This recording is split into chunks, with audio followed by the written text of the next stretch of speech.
Hello friends, good morning to all of you. Welcome to my YouTube channel NP Shorthand Dictation.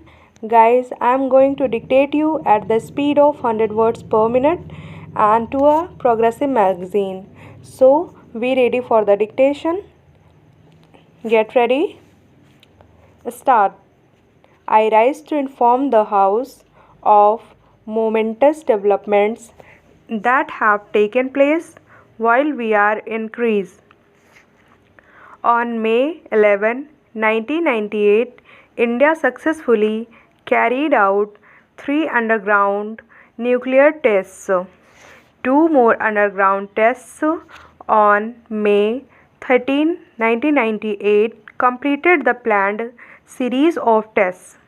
I would like this House to join me in paying fulsome tribute to our scientists, engineers, and diverse personnel whose singular achievements have given us a renewed sense of national pride and self-confidence.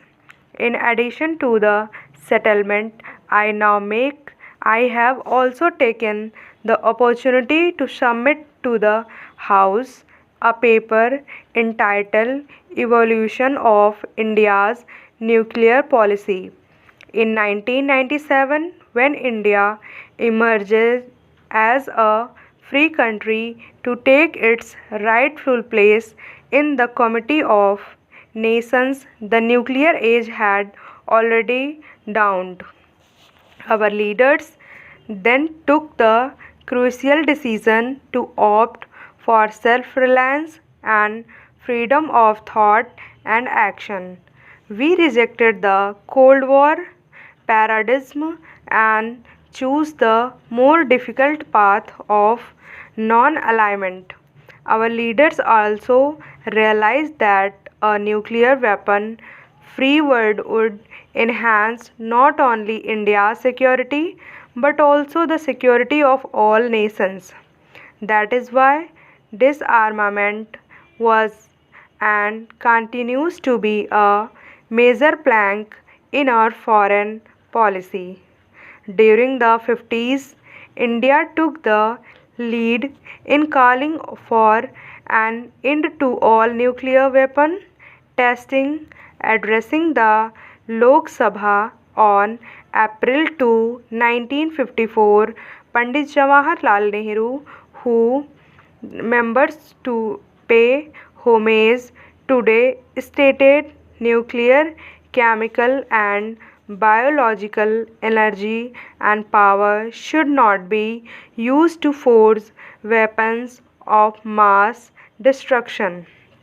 He called for negotiation for prohibition and elimination of nuclear weapons and in the interim a standstill agreement to halt nuclear testing.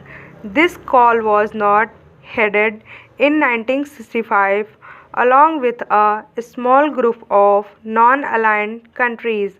India put forward the idea of an international non-proliferation agreement under which the nuclear weapon states would agree to give up their arsenals provided other countries refrained from developing or acquiring such weapons. This balance of rights and obligations was not accepted. In the 60s, our society concerns depend. The country sought security guarantees, but the countries we turned to were unable to extend to us. As a result, we made it clear that we shall not sign it now. Stop. Guys I hope आप लोगों ने बहुत अच्छे से matter लिखा होगा. So please अगर आपको मेरा वीडियो अच्छा लगा हो तो प्लीज़ लाइक शेयर सब्सक्राइब करना ना भूलिए. Thanks for watching.